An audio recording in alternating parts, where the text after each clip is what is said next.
Fala galera, beleza? Aqui é o Douglas e hoje eu vou falar sobre a composição de uma policy do IAM.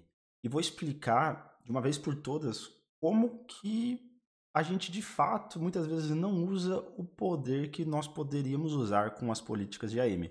Mas antes de eu entrar nesse assunto, se você ainda não é inscrito no canal, não deixa de se inscrever que eu tô quase sempre postando novidades e também coisas no mundo cloud, arquitetura e assim por diante. Mas vamos lá. Bom, primeiro de tudo, o que é o IAM, né? Então, eu já falei em outras aulas, o IAM é onde você vai fazer o controle de acesso de usuários, grupos e roles dentro da AWS. E o IAM Policy é o de fato a política de autorização ou de negação, então de deny ou allow. E tem algumas regrinhas que você pode usar e ela é dividida ela tem uma composição. Mas antes de eu falar como que você escreve uma policy, eu até tenho aberto aqui, deixa eu só mostrar algumas coisas por curiosidade. Então, quando nós vamos em políticas, dentro do próprio IAM, que você vê aqui na tela, ele tem um type. Nós temos alguns tipos.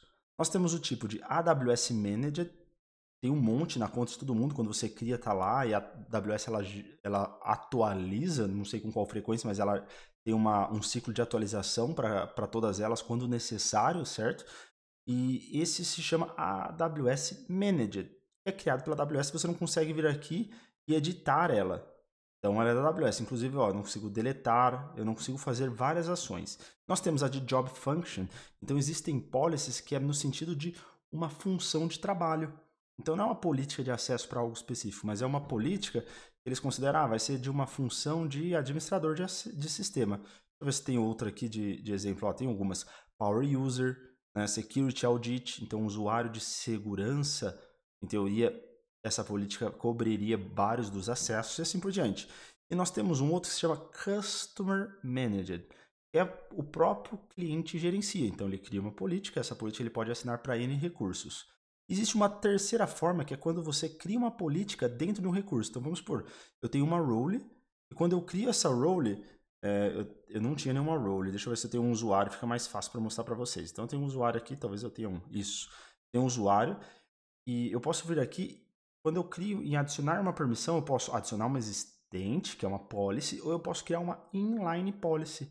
Ela não será utilizada por outro recurso. Então tem essa opção de ter uma inline, que é só para aquele recurso em específico, que é o que está descrito aqui nessa parte do README que está aqui na descrição. Fica à vontade para ler com mais calma. Legal. E quando a gente cria uma policy, independente se ela é inline ou não, se é uma Customer Managed, ela tem uma estrutura.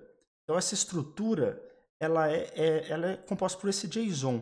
E aqui que eu estou mostrando na tela é onde você poderia criar. Tem um modo visual e tem um modo em JSON. Então, você está mudando ali, fazendo uma infraestrutura como código, ou tem uma automação, provavelmente você vai ter que utilizar o seu JSON.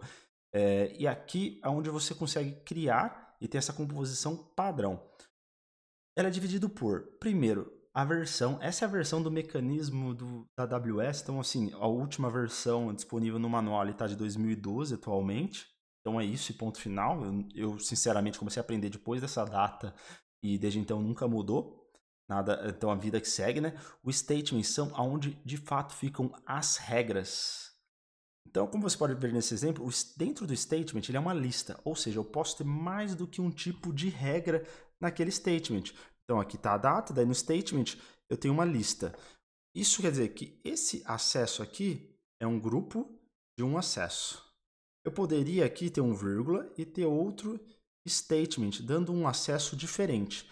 E o que é o acesso que eu estou dando aqui? Então, todo statement dentro desta lista, ele tem a seguinte composição. Qual é o efeito dessa política que você está criando? Para quais ações? E quais são os recursos que você vai aplicar isso daí? Aqui eu estou dizendo, ó, eu quero permitir que aqui nas ações existe um padrão. Sempre é o serviço.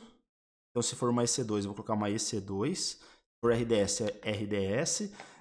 E aí, 2 pontos. E a ação da API que você vai chamar. Então, tem um manual, você consegue procurar. E aqui você, inclusive, poderia usar regex. Então, eu poderia ter aqui, ó, EC2 asterisco, onde eu poderia executar todas as ações. Da mesma forma, eu poderia ter EC2, tudo que começa com start, asterisco. Então tem várias APIs que começam com start. E aí ele daria acesso para todas. Então o regex ele também funciona aqui dentro dessa composição. Da mesma forma, igual nesse exemplo eu estou dando um S3, onde eu posso colocar objetos dentro desse S3 e também pegar objetos dentro desse S3. Então eu tenho a opção de colocar, aí o recurso é a mesma coisa, eu posso fazer aqui com regex. Poderia falar, para todos os buckets S3, colocar um asterisco, que ele vai valer para todo mundo. Aqui não, ele está hard-coded, digamos assim, para um nome de um bucket, que é esse meu bucket. Vamos supor que eu tenho um bucket na AWS ali que se chama meu bucket, e dentro dele eu tenho os objetos. Então ele está falando qualquer coisa dentro desse bucket. Agora, se eu tivesse um asterisco aqui também, quer dizer que eu poderia em qualquer bucket fazer um put e um get object. Legal? Bom, mas não é só isso. Tem um ponto bem importante aqui, que é a questão do efeito. Como nós temos o efeito de allow e deny, se eu tiver um efeito de autorizar 100% das coisas, então eu quero autorizar asterisco, asterisco.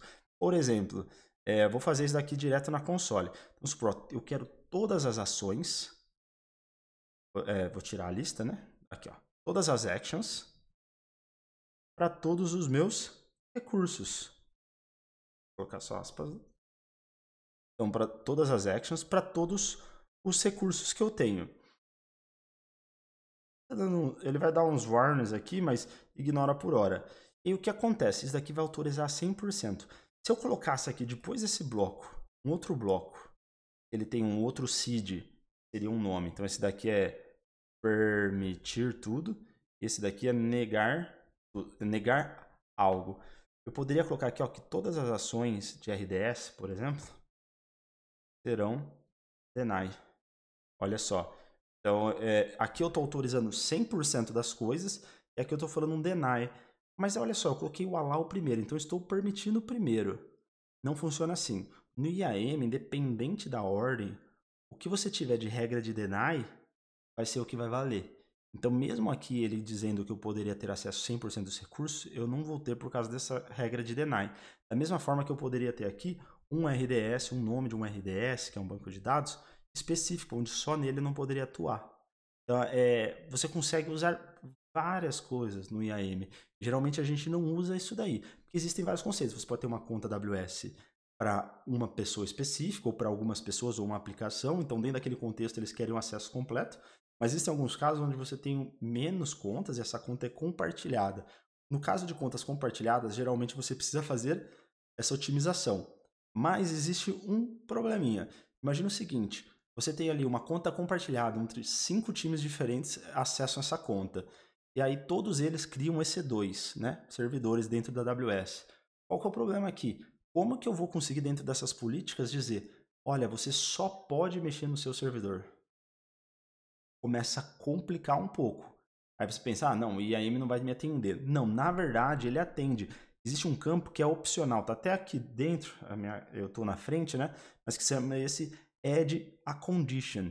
Então é possível você, além de colocar os denies, o allow, você colocar qual que é o recurso. Então você poderia também ter uma política dizendo, ó, todos os recursos que iniciam com time 1, o nome, legal, você pode fazer algo. Caso contrário, não. Mas assim, nem todos os recursos você tem controle do nome. Como, por exemplo, a instância você não teria. É um nome dinâmico. É um ID que é gerado. Você consegue colocar por ID. Então, você consegue fazer esse controle através das condições, olhando outros campos. Como, por exemplo, o campo de tag. Existem tags nos recursos. Você poderia colocar uma tag chamada time. Baseado nessa tag time, você dá permissão ou não. Como que eu faria isso?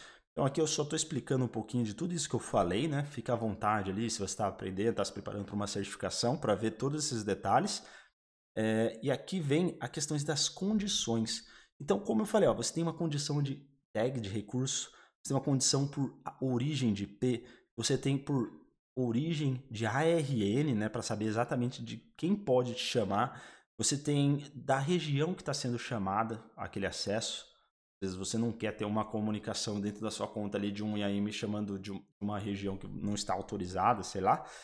Tem várias coisas, inclusive está aqui a URL, de novo, está na descrição. Está aqui a URL do próprio documentação da AWS, onde você... Agora que eu percebi que eu não estou na versão de visual, né? Mas aqui, ó, tem uma URL, veja todas as conditions aqui. Essas condições, você consegue ver elas, entender como implementar. E eu trouxe um exemplo aqui. Da mesma forma que você poderia ver a console, clicar aqui ó, em Add Condition e procurar por qualquer coisa. Essas aqui são todas as condições existentes hoje. Ele tem algumas específicas, inclusive, para serviço. Né?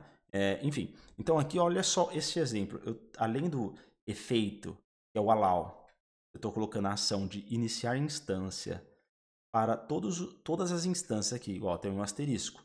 Estou colocando uma condição de quando for uma string igual, a tag environment ser igual à produção. Isso quer dizer que eu estou autorizando, essa política autoriza uma pessoa que tem essa política a iniciar qualquer instância que tenha tag environment igual à produção. Legal. Então nós temos duas coisas aqui. Uma é a condição e a outra é a operação da condição. Aqui está string equals, mas existem algumas outras. Existe data less than, data greater than, que é data maior ou data menor, string igual ou não igual, tem o IP address, tem vários operadores que você consegue tanto pela console aqui ou através da documentação. Quando você selecionar, ele te ajuda. Então, se você for fazer isso uma única vez, pode ser que valha a pena, né? Você coloca aqui, ó, qualifier, operador. Todos esses operadores que eu acabei de falar, eles estão aqui disponíveis para te ajudar nessa criação. E o ponto mais importante é a questão do deny e allow, ele se mantém aqui, tá, pessoal? É indiferente a questão da condição. Uma outra regra bem legal que eu gostaria de falar é essa do current time. Ele é bem interessante, você poderia usar esse current time para situações onde você quer autorizar que aquela policy ela tenha uma permissão apenas em um determinado horário. Então, ok, sei lá, por algum motivo você quer forçar que seus usuários, outras formas, né? Mas vamos dizer, faz de conta ali que você não quer que seus usuários mexam em nada das 6 da tarde até as 9 da manhã. Por algum motivo você não quer que eles acessem nada mesmo, que execute nenhuma ação. Então o que você poderia fazer? Poderia colocar uma policy de deny all dentro do recurso dele e colocar uma condição de tempo. Então, dentro desse período, você dá um deny para tudo. Olha só, baseado na condição. Então, você consegue criar aí, fazer vários esqueminhas que atendam a sua necessidade. Beleza, galera? Bom, é isso aí que eu tinha para falar sobre a composição do IAM Policy. Como você pode ver, ele vai muito além do que geralmente a gente conhece nas primeiras conversas ou nas primeiras contatos com a AWS principalmente, mas tem casos de pessoas que estão anos mexendo no AWS e nunca precisou entrar nessa profundidade. E a Condition ela resolve em algumas situações, beleza, galera? Mas daí que eu tinha para falar, se você não está inscrito, não deixa de se inscrever, coloca aí um curtir se você curtiu, veja os links que eu coloquei aqui na descrição para ir lá no meu site, eu vou colocar um newsletter também para você se inscrever, para receber mais notícias, mais coisas que eu estou fazendo aqui. É isso aí, valeu, até a próxima!